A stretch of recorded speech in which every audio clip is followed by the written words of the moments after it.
स्वागत है बच्चे आप सबों का 38 नंबर सेट में और 37 नंबर सेट में। और देखते हैं क्वेश्चन क्या कह रहा है। यहाँ देखिए, परमाणुओं से प्राप्त ऊर्जा को क्या कहते हैं। तो यदि कोई भी ऊर्जा परमाणुओं से प्राप्त होगा तो उसको नाभिकीय ऊर्जा कहते हैं।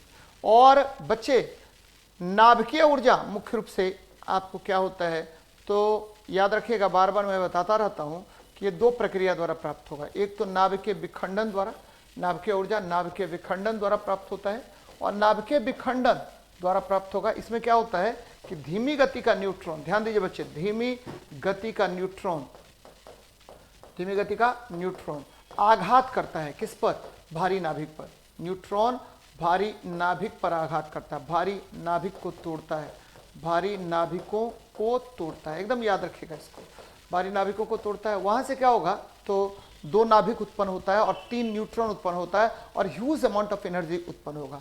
और नाभिकीय विखंडन के दो मुख्य सिद्धांत होते हैं। एक होता है नियंत्रित, और इस पर आधारित होता है कौन, नाभिकीय रिएक्टर, नाभिकीय रिएक्टर, न्यूक्लियर रिएक्टर इस पर बेस्ड होता है। और दूसरा अनियंत्रित। तो अनियंत्रित पर कौन आधारित है तो बच्चे, अनियंत्रित पर आधारित है कौन तो एटम बम, एटम बम ध्यान में रखिएगा, एटम बम। और थोड़ी सी बातें और भी जान लीजिए, ठीक है। नाभिकीय विखंडन का सिद्धांत किसने दिया तो ऑटो हॉर्न और स्ट्रासमैन ने दिया था। प्रिंसिपल किसने दिया था तो दो वैज्ञानिक, ऑटो हॉर्न और स्ट्रासमैन ने, ऑटो हॉर्न एवं स्ट्रासमैन ने दिया था। याद रखना बच्चे, बार बार क्वेश्चन आपसे पूछेगा।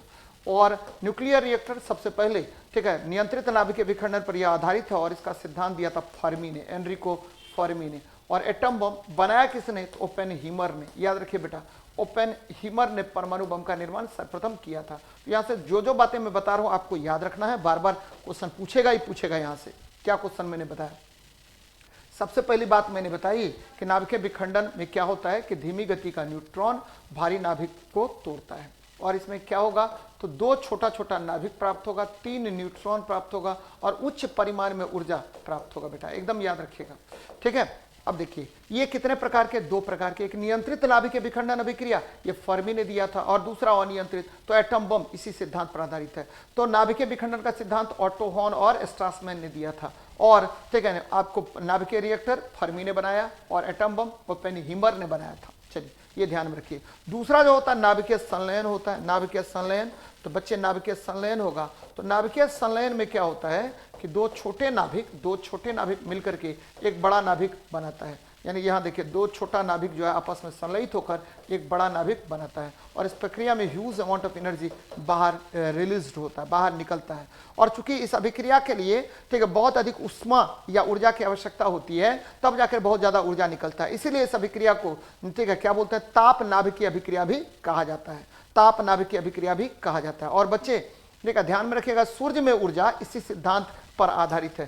सूर्य में ऊर्जा किस विधि द्वारा तो नाभिकीय संलयन द्वारा। और ये किसने बताया था, सूर्य में ऊर्जा, सूर्य में ऊर्जा प्राप्त होती है नाभिकीय संलयन द्वारा प्राप्त होती है, ये बताया था हेंस बेथे ने। किसने बताया था, हेंस बेथे ने बताया था। और दूसरा ध्यान में रखिएगा कि आपको, ठीक है, हाइड्रोजन बम, हाइड्रोजन बम ये किस सिद्धांत पर आधारित है तो हाइड्रोजन बम आपको इसी सिद्धांत पर आधारित है। और ये आपको बताया था किसने बनाया था, किसने, टेलर ने। किसने बनाया था, एडवर्ड टेलर ने। तो ध्यान में रखिए, सूर्य में ऊर्जा हेंस बेथे, और हाइड्रोजन बम ये किसने बनाया था बच्चे तो टेलर ने। सूर्य में ऊर्जा के नाभिकीय संलयन द्वारा उत्पन्न होता है, ये बताया था आपको, ठीक है, किसने, हेंस बेथे ने बताया था। तो ये ध्यान में रखिएगा बच्चे।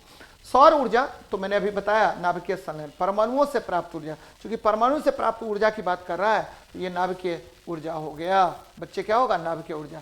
रासायनिक ऊर्जा, रसायनों से प्राप्त ऊर्जा होगा। उष्मा ऊर्जा तो आपको पता है कि जब किसी वस्तु का आप जब किसी वस्तु को ऊर्जा देते हैं तो उसके अणुओं के औसत गतिज ऊर्जा में वृद्धि होती है, जिसके कारण उसका तापमान बढ़ जाता है और इसे ही, ठीक है, उष्मा कहा जाता है बच्चे। तो ध्यान में रखिएगा। नेक्स्ट देखते हैं, आधुनिक आवर्त सारणी में उपधातु कितने होते हैं। तो आधुनिक आवर्त सारणी में उपधातु की बात अगर करेंगे तो उपधातु कितने बच्चे तो उपधातु मुख्य रूप से 7 हैं। कितने, 7 हैं। कौन कौन तो आधुनिक आवर्त सारणी में 7 उपधातु हैं। कौन कौन है तो सबसे पहले है कौन तो बोरोन, उसके बाद सिलिकॉन, उसके बाद जर्मेनियम, उसके बाद आर्सेनिक, उसके बाद एंटीमनी, ठीक है, उसके बाद टेल्यूरियम, उसके बाद क्या हुआ, टेल्यूरियम हो गया, उसके बाद क्या हो गया, पोलोनियम हो गया। तो कुल उपधातुओं की संख्या कितनी होती है, 7 होती है। ध्यान में रखिए बच्चे, कुल उपधातुओं की संख्या कितनी होगी तो 7 होती है। ध्यान में रखिएगा।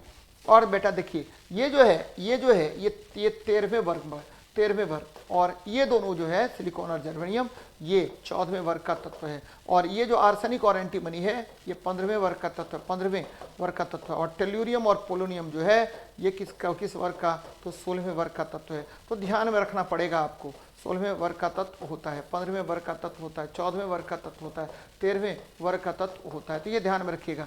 तो आधुनिक आवर्त में कुल उप धातुओं की संख्या कितनी है, तो 7 है। Boron, silicon, germanium, arsenic, antimony, tellurium, polonium, तो ये 7 मुख्य उपधातुएं होती हैं। तो बच्चे एकदम याद रखिएगा, बहुत बहुत इंपॉर्टेंट है। चलिए नेक्स्ट देखते हैं, ऑक्जेलिक एसिड का एक प्राकृतिक स्रोत कौन है। तो बच्चे सबको देख लेते हैं, इमली, आप ही आंसर दीजिएगा। इमली में होता है टार्टरिक एसिड, टार्टरिक अम्ल होता है, टार्टरिक अम्ल होता है। चींटी के डंक में होता है फॉर्मिक अम्ल, क्या होगा, फॉर्मिक अम्ल होता है, फॉर्मिक अम्ल होता है, एकदम ध्यान में रखिए, फॉर्मिक अम्ल होता है।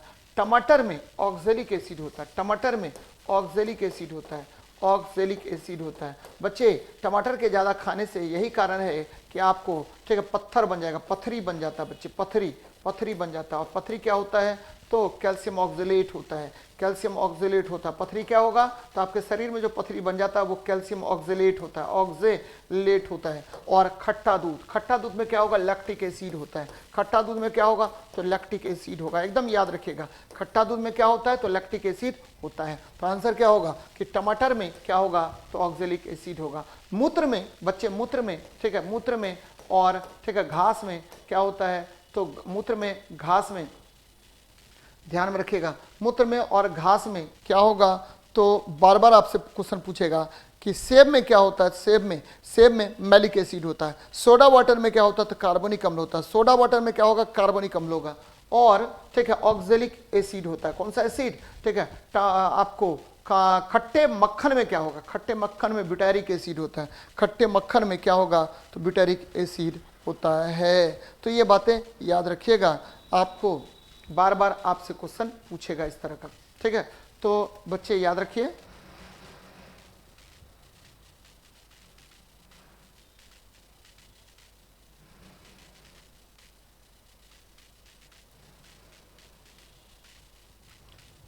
तो ये ध्यान में रखिएगा, ठीक है, बार बार आपसे क्वेश्चन पूछेगा।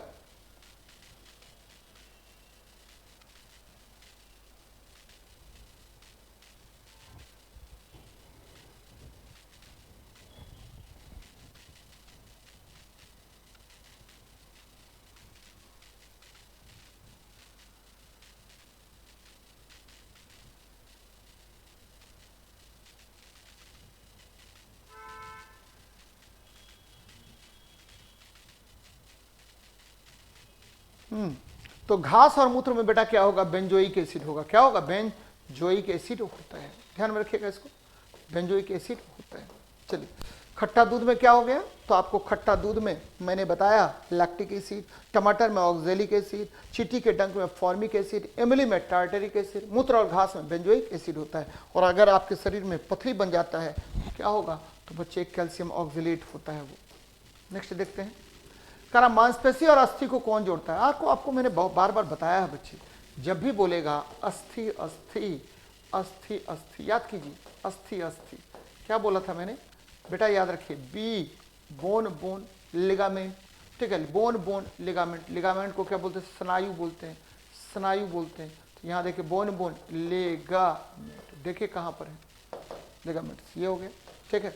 अगर यहीं पर आता कि मांसपेशी, पेशी, मांसपेशी, मांसपेशी और क्या होता, अस्थि को जोड़ दीजिए, मांसपेशी और अस्थि को जोड़ेंगे तो ये टेंडन होगा, टेंडन होगा, कंडरा बोलते हैं, क्या बोलते हैं, कंडरा, टेंडन, टेंडन कहते हैं, कंडरा हो गया बच्चे, ठीक है, टेंडरा, कंडरा, कंडरा, कंडरा किससे जुड़ा होता है, तो ठीक है, मसल प्लस, ठीक है, मसल प्लस बोन।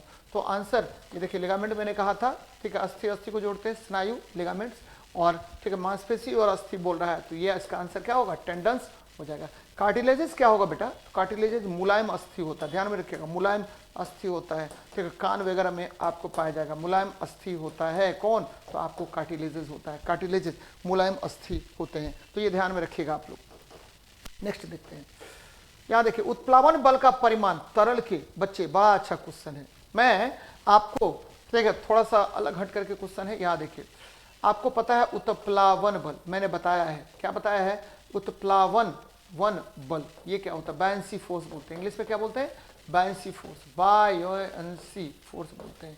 क्या होता है ये, तो बच्चे आपको ध्यान में रखना चाहिए कि उत्प्लावन बल होता है, ये देखिए ये तरल है, तरल पर लंबवत ऊपर की ओर लगने वाले बल को हम क्या कहते हैं, उत्प्लावन बल कहते हैं, बायंसी फोर्स कहते हैं।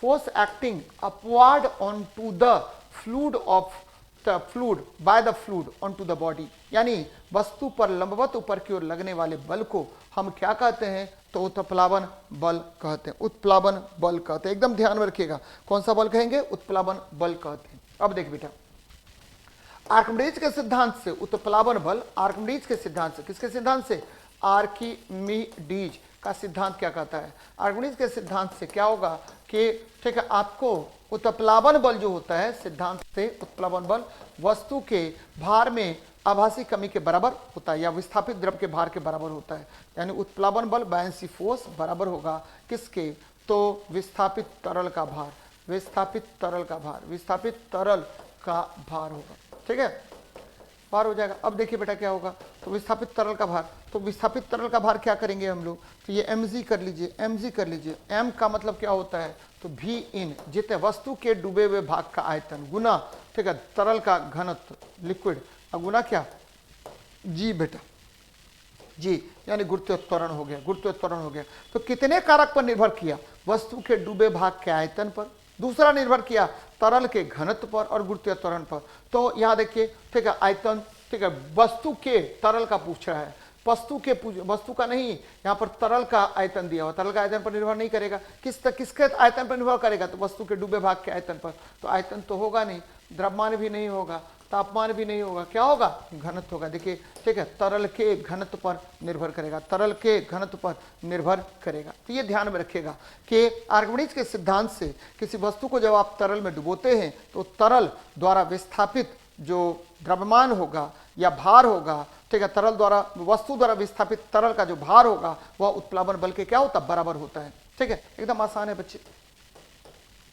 1 किलोवाट किसके बराबर होगा, आसान क्वेश्चन। 1 किलोवाट, बच्चे आपको पता है 1 किलो मतलब 10 टू द पावर 3 वाट हो गया, या 1000 वाट की बात करते हैं, 1000 वाट की बात करते हैं। ठीक है, 1 मेगावाट अगर रहता तो क्या, तब क्या होता, तो 10 टू द पावर 6 वाट हो जाता, 10 टू द पावर 6 वाट हो जाता। 1 गीगावाट रहता तो गीगा वाट रहता तो 10 टू द पावर 9 वाट हो जाता, 9 वाट हो जाता। 1 टेरावाट रहता तो आपको पता है टेरावाट का मतलब हुआ 10 टू द पावर 12 वाट हो जाएगा। एक आपको क्या होता है, तो एक अगर मिली वाट रहता तो मिली छोटका एम करिए तो 10 टू द पावर -3 वाट हो जाता। ठीक है, तो ये सब ध्यान में रखिएगा। तो 1 किलोवाट बराबर क्या होगा, 1000 वाट। 1 किलोवाट बराबर 1000 वाट होगा। चलिए नेक्स्ट देखते हैं।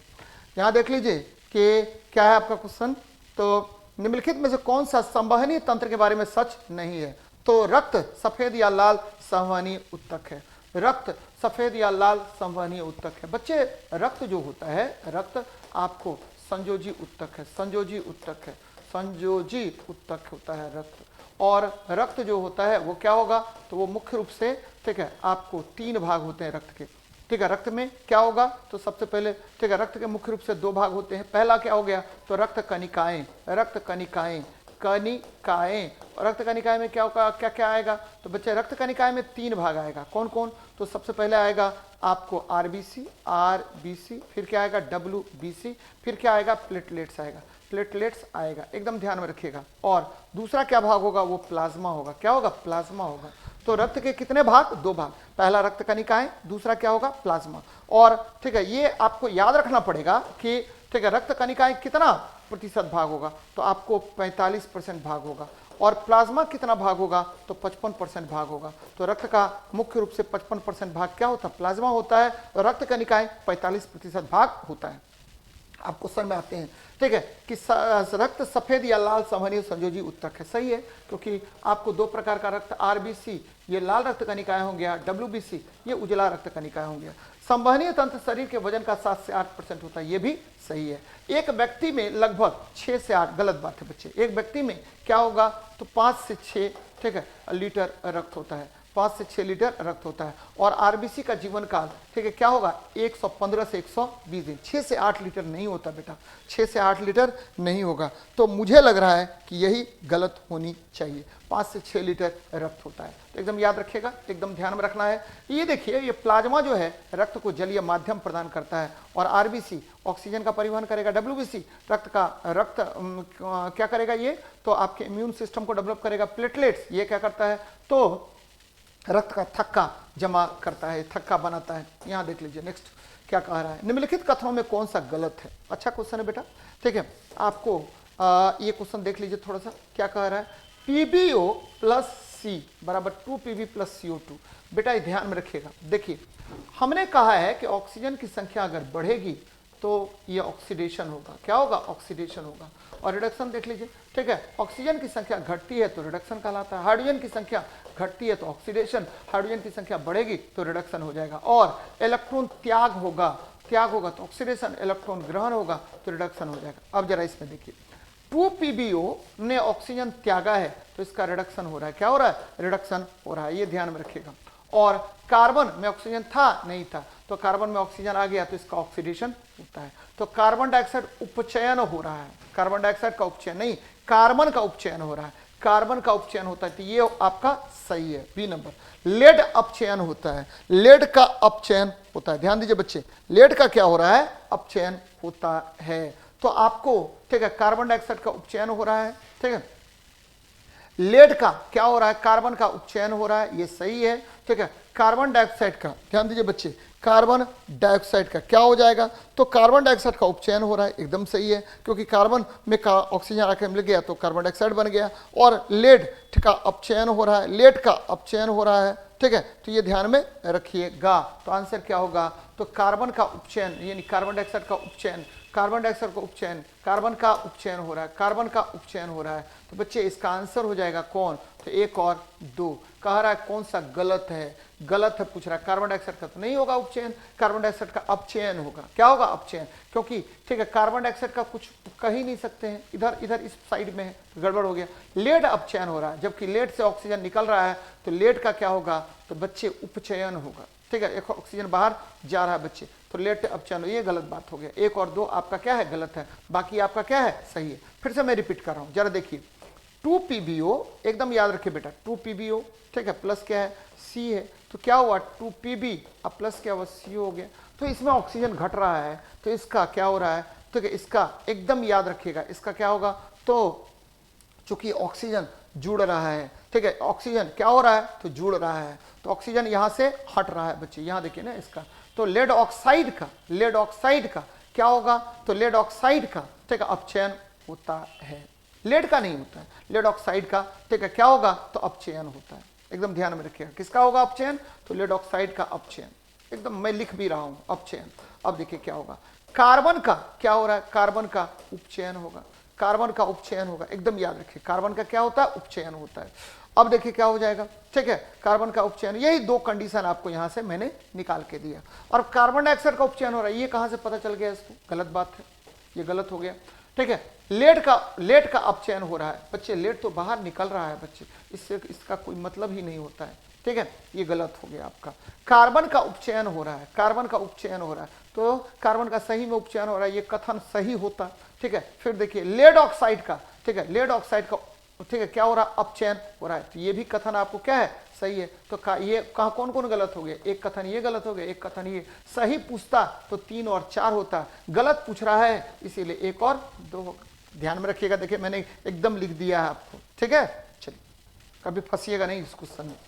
नेक्स्ट देखते हैं, कह रहा पानी के सापेक्ष आणविक द्रव्यमान की गणना करें, तो पानी यानी H2O ये क्या है, तो यौगिक है, जल क्या होता है, यौगिक होता है, और यौगिक जब भी का बात करें तो 1 गुना 2, अब प्लस क्या हो गया, 1 गुना 16 हो गया, तो बच्चे 18 AMU एटॉमिक मास यूनिट हो गया। तो यहाँ देखिए 18 U कहाँ पर है, ये है, और एक एटॉमिक मास यूनिट कितना होता है बच्चे, तो एक एटॉमिक मास यूनिट होता है 1.66 इंटू 10⁻⁻27, ठीक है, 27 kg, और ठीक है 1.66 इंटू 10⁻⁻24 ग्राम होता है। तो ये ध्यान में रखनी चाहिए आपको, 1 AMU क्या होता है, ठीक है, परमाणु के द्रव्यमान को किस में मापते हैं, तो ये सब याद रखनी चाहिए आपको। जल जो है सर्वात्रिक विलायक बच्चे, ये देखिए ये क्या कर दिया इसने, निम्नलिखित में से, ठीक है, गड़बड़ हो गया बच्चे, क्वेश्चन गड़बड़ लग रहा है लेकिन हम बना देंगे जरूर, ठीक है। 1 विलियन में पानी 320 ग्राम है और नमक की मात्रा 33 ग्राम है, तो द्रव्यमान प्रतिशत ज्ञात कीजिए। तो आसानी से निकल जाएगा, ठीक है। क्या करेंगे बेटा, तो द्रव्यमान प्रतिशत ज्ञात कीजिए, कितना है, तो विलय की मात्रा आपको बताए हैं द्रव्यमान प्रतिशत निकालने के लिए, द्रव्यमान प्रतिशत निकालने के लिए क्या बोलते हैं, तो विलय की मात्रा, ध्यान दीजिएगा, विलय की मात्रा अब बटे विलयन की मात्रा गुना 100 कर दीजिए। विलयन की मात्रा बहुत बार हम लोगों ने बनाया है इस सवाल को, गुना 100 कर देते हैं। तो विलय की मात्रा कितनी है, 33 है। विलयन की मात्रा कितनी है, तो बच्चे 33 अब प्लस कितना, 33 प्लस कितना हो जाएगा, तो यहाँ देख लीजिए 33 अब प्लस कितना, तो बच्चे 320 हो गया, 353, ठीक है। 320 गुना क्या कर दीजिए, 100 कर दीजिए, तो निकाल लीजिए ना, 33 बटे 353 गुना 100 निकाल लीजिए कितना होगा। तो ये परसेंटेज हो जाएगा लगभग आपको परसेंटेज कितना होगा, तो बेटा एकदम ध्यान में रखिएगा, ये परसेंटेज हो जाएगा आपको, ठीक है, हाँ, ये हो जाएगा 9.35%। देखिए कहाँ पर है, 9.35%। चलिए नेक्स्ट देखते हैं क्या कह रहा है। ये देखिए 11 नंबर क्वेश्चन गायब है, लेकिन 11 नंबर हम आपको बता देंगे क्या है। तो MgCl2, ठीक है, कौन MgCl2 में विलय है, ध्यान दीजिए, MgCl2 में विलय, MgCl2 विलय है, किसमें विलय है MgCl2, तो MgCl2, ध्यान दीजिए बच्चे, MgCl2 क्या है, कहाँ विलय है, ये 11 नंबर क्वेश्चन छूटा हुआ है। MgCl2 किसमें विलय है, तो बच्चे ये जल में विलय है, किसमें, जल में। कैसे विलय है, कैसे पकड़िएगा कि जल में विलय है, तो बच्चे ये आयनिक यौगिक है, आयनिक यौगिक Mg, ये देखिए Mg2+ और 2Cl- हो गया। तो ध्यान में रखिएगा कि ये कौन सा यौगिक है, आयनिक यौगिक है। आयनिक यौगिक जल में विलय होते हैं, आयनिक यौगिक जल में विलय होते हैं, एकदम याद रखिएगा। क्वेश्चन है कि MgCl2 किस में विलय है, तो MgCl2 जल में विलय है, ध्यान में रखिएगा। द्विविखंडन किस में होता है, तो अमीबा में होता है, अमीबा में आपको द्विविखंडन होता है, बाइनरी फिशन होता है, ध्यान में रखिए बेटा। अमीबा में क्या होगा, तो आपको द्विविखंडन होता है, अमीबा में क्या होगा, तो आपको 2 द्विविखंडन होता है, ध्यान में रखिएगा।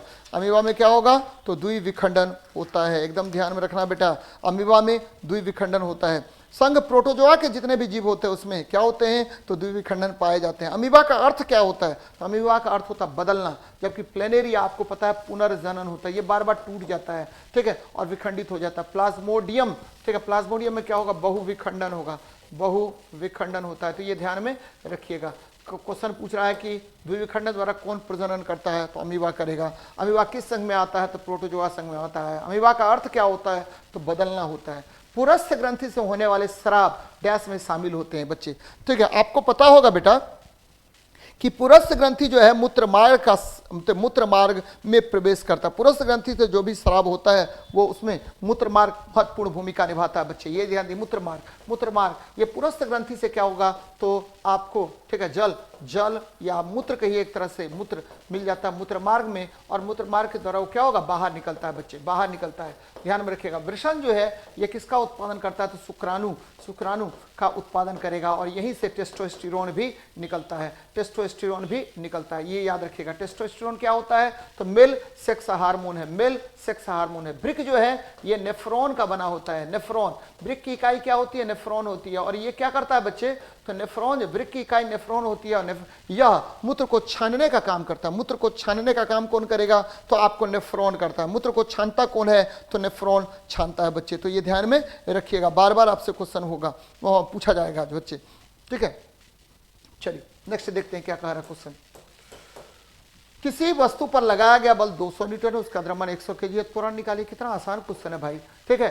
तो F बराबर क्या होगा, M निकालना है, तो A निकालना है, तो A बराबर क्या होगा, तो यहाँ देखिए ऐसे भी मैं काट देता, ये खत्म, ये 2 मीटर पर सेकेंड स्क्वायर और 20 मीटर पर सेकेंड स्क्वायर, ये 2 ठो ऑप्शन बचा हुआ है, क्योंकि मीटर पर सेकेंड वेग का होता है और ये किसी का मात्रक नहीं है।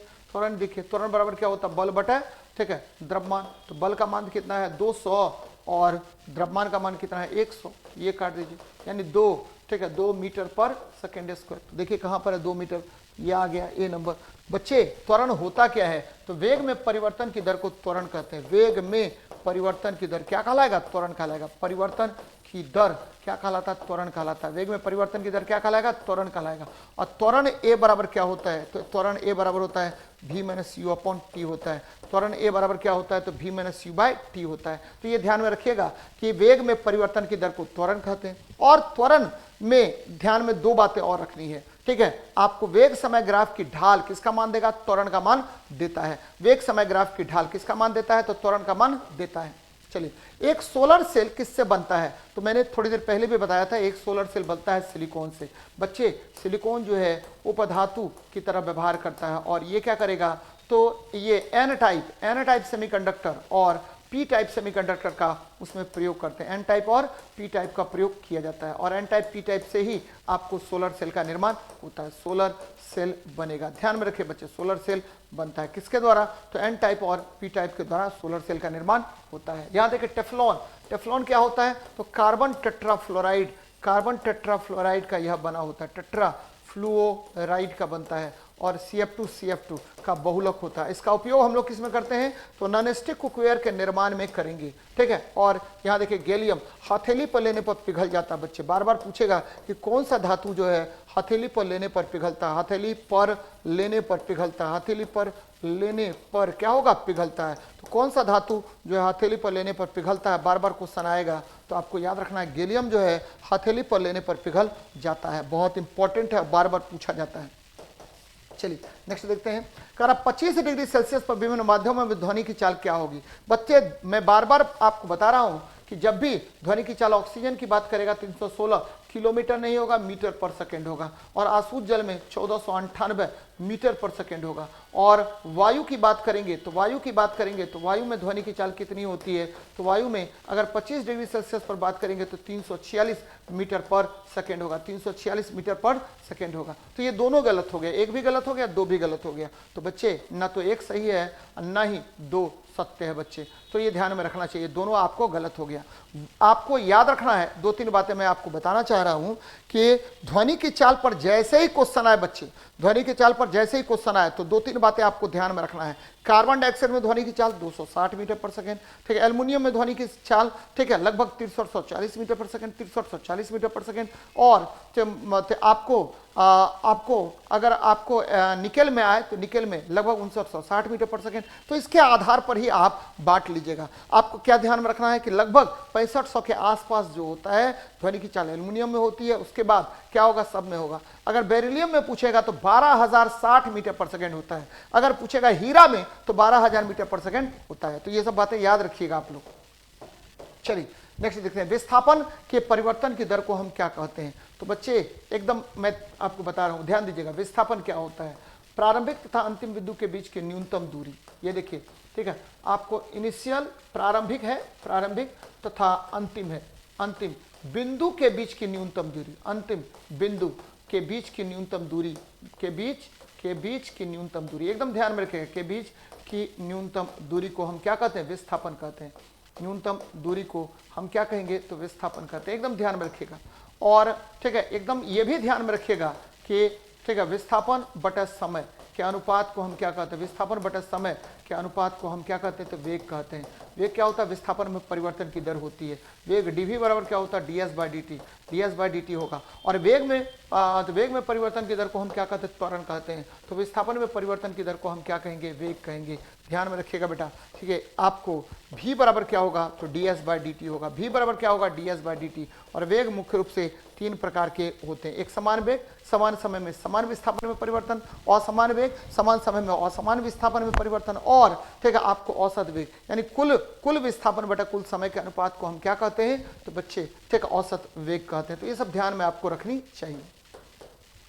किस प्रकार की कोशिकाओं से त्वचा बनती है? तो मैंने कल भी बताया था आपको कि देखिए, ठीक है, अस्थायी उत्तक और ठीक है मृदु उत्तक, ये तो होगा ही नहीं होगा। संयोजी उत्तक रक्त में प्रवाहित होता है बच्चे, रक्त में प्रवाहित होता है, ठीक है। जैसे रक्त में प्रवाहित कौन होगा? तो ध्यान में रखिएगा, रक्त में, ठीक है, संयोजी उत्तक, ठीक है, आपको पेशी उत्तक या कंकाल उत्तक, ये सब क्या होगा? संयोजी उत्तक की श्रेणी में आता है। रक्त मेन संयोजी उत्तक कौन होता है? रक्त होता है। मृदु उत्तक ये पादप उत्तक है बच्चे, पादप उत्तक है। पादप सरल उत्तक है, सरल उत्तक है, पादप सरल उत्तक होता है। और ये भी अस्थायी उत्तक कौन कौन होगा? तो बच्चे, अस्थाई अगर जटिल उत्तक की बात करेंगे तो ये भी पादप उत्तक होता है, और इसमें क्या होगा तो जाइलम और फ्लोएम होगा, जाइलम और फ्लोएम होगा, जाइलम और फ्लोएम होगा। तो ये ध्यान में रखिएगा, ये सब पादप उत्तक हो गया। तो अधिचर्म कोशिकाएं क्या होंगी, त्वचा बनता है अधिचर्म कोशिकाओं से। और मैंने कई बार आपको बताया है कि देखिए ये किससे बना होगा, तो त्वचा हमारे बाहरी आवरण को बनाता है, त्वचा ताप नियंत्रण में मदद करता है, इसमें श्वेत ग्रंथियां होती है, इससे पसीना बाहर निकलता है। और याद रखना आपको ये किसका बना होता है, एपिथेलियल टिश्यूज का बना होता है, एपिथेलियल उत्तक का बना होता है। चलिए नेक्स्ट देखते हैं। आधुनिक आवर्त सारणी में, आधुनिक आवर्त सारणी के बाईं ओर स्थित एकमात्र गैर धातु कौन है, एकमात्र गैर धातु कौन है, तो बच्चे वह है हाइड्रोजन। ठीक है, बाकी सभी आवर्त सारणी के ठीक है दाएं भाग में स्थित है। कार्बन 14वां वर्ग, कार्बन 14वां वर्ग, एकदम ध्यान रखिए 14वां वर्ग। और देखिए हीलियम आपको पता है, हीलियम क्या है 18वां वर्ग, 18वां वर्ग। ठीक है, और ये भी नियोन भी आपको 18वां वर्ग, लेकिन हाइड्रोजन जो है फर्स्ट ए वर्ग में इसको रखते हैं, पहले वर्ग में रखते हैं। और ये क्या है क्षार धातु है। कौन सा धातु है, क्षार धातु है। इसीलिए हाइड्रोजन जो है आपको बाएं तरफ, बाकी सभी दाएं तरफ, एकदम याद रखिए। आवर्त सारणी में बाएं तरफ क्या होता है, धातु होगा, दाएं तरफ क्या होगा, अधातु होगा। बाएं तरफ धातु और दाएं तरफ क्या होता है, अधातु होता है। तो ये बातें याद रखनी चाहिए आप लोगों को। निम्नलिखित में से किस तत्व का इलेक्ट्रॉनिक विन्यास 283 है बच्चे, तो सबसे पहले देखते हैं सोडियम। सोडियम का इलेक्ट्रॉनिक विन्यास 281, परमाणु संख्या 11। ठीक है, ये क्षार धातु है। कौन सा धातु है, क्षार धातु है, याद रखिए। फर्स्ट वर्ग का तत्व है बच्चे। आर्गन, आर्गन 288 है, 288 है। ये क्या है 18वें वर्ग का तत्व, 18वें वर्ग का तत्व है, ध्यान में रखिए 18वें वर्ग का तत्व होता है। ठीक है, वर्ग का तत्व है, किस वर्ग का, 18वें वर्ग का तत्व है। एल्युमिनियम ये देखिए 283 हो गया, तो ये क्या हो गया, तो 13वें वर्ग का तत्व है, 13वें वर्ग का तत्व होता है, 13वें वर्ग का तत्व होता है। और बच्चे मैग्नीशियम ये क्या होगा, मैग्नीशियम जो है आपको 12 हो गया और 282, और ये क्या होगा, तो सेकेंड ए वर्ग का तत्व है, सेकेंड ए वर्ग का तत्व होता है, यानी ये क्षारीय मृदा धातु होता है। तो अब किसमें, तो 283 किसका होगा, तो एल्युमिनियम का होगा। चलिए नेक्स्ट देखते हैं। प्रति 8 घंटे 750, कोई दिक्कत नहीं है। ठीक है, आपको यूनिट विद्युत खपत निकालना है एक दिन में बच्चे, यूनिट विद्युत खपत। मैंने बताया है आपको कई बार यूनिट विद्युत खपत, और रामबाण फार्मूला भी मैंने इसको कहा था पिछले सेट में, अगर आपने डिस्कशन देखा होगा। तो ये देखिए क्या है यूनिट विद्युत खपत, क्या होगा, पावर गुना एन गुना टी बटा 1000। निकाल लीजिए ना बेटा, क्या कह रहा है, पावर का मान है 750, एन का मान है 1, घंटा का मान है 8 बटा कितना 1000। निकाल लीजिए क्या है, यहाँ देखिए 1000 निकाल लिया मैंने, ये सुनना काट दिया, और क्या होगा 75, 8 8 5 40 के 0 हाथ में कितना बचा 4, और 38 56 4 60, 600 आ गया बच्चे। ठीक है, बटे 100 काट दीजिए ना, 6 यूनिट होगा, 6 यूनिट होगा। देखिए कहाँ पर है 6 यूनिट, तो आंसर हो गया ए नंबर में 6 यूनिट, 6 यूनिट। चलिए बहुत अच्छी बात है। एक यूनिट विद्युत खपत को मैंने बार बार आपको बताया है कि एक यूनिट विद्युत खपत में क्या होगा, तो 1 किलो वाट आवर होगा, और ये कितना होता है, 3.6 इंटू 10⁶ जूल होता है। और ये क्या होगा, तो इसको वॉट भी कहा जाता है, वॉट भी, बोर्ड ऑफ ट्रेड यूनिट कहते हैं, बोर्ड ऑफ ट्रेड यूनिट कहते हैं, तो ध्यान में रखिएगा। अब देखिए एक इलेक्ट्रिक हीटर के टर्मिनल के बीच विभवांतर 60 वोल्ट है और 4 एम्पियर की धारा प्राप्त होती है। यदि विभवांतर बढ़कर 127.5 हो जाता है तो हीटर में प्राप्त की जाने वाली धारा कितनी होगी, तो धारा निकाल लीजिए ना, क्या दिक्कत है इसमें। ठीक है, V प्रोपोर्शनल टू I होता है, और यहाँ से V बराबर क्या हुआ RI हो गया, और V बटा I बराबर क्या हो गया R हो गया। ये नियत होता है बेटा, तो क्या करेंगे यहाँ पर, तो आपको आसानी से निकालेंगे, V1 बटा I1 बराबर V2 बटा I2। अब देखिए I2 निकाल लीजिए, यहाँ देखिए 60 वोल्ट है, 60 बटा 4 बराबर क्या होगा 127.5 बटा कितना, तो आपको I2 निकालना है, निकाल लीजिए ना, 15 हो गया। I2 का मान कितना निकलेगा, तो I2 का मान निकल गया, I2 बराबर हो गया 127.5 बटा 15, कितना होगा बच्चे, तो 15 8 120, ठीक है 8.5, ठीक है 8.5 एम्पियर धारा प्राप्त होगा। तो आसान है क्वेश्चन, एकदम बना लीजिए। ठीक है, लगातार मेहनत करते रहिए। जैसे जैसे हम लोग आगे बढ़ते जा रहे हैं तो आपको तीव्र गति से सेट निकलता जा रहा है। मिलते हैं नेक्स्ट क्लास में। जय हिंद, जय भारत।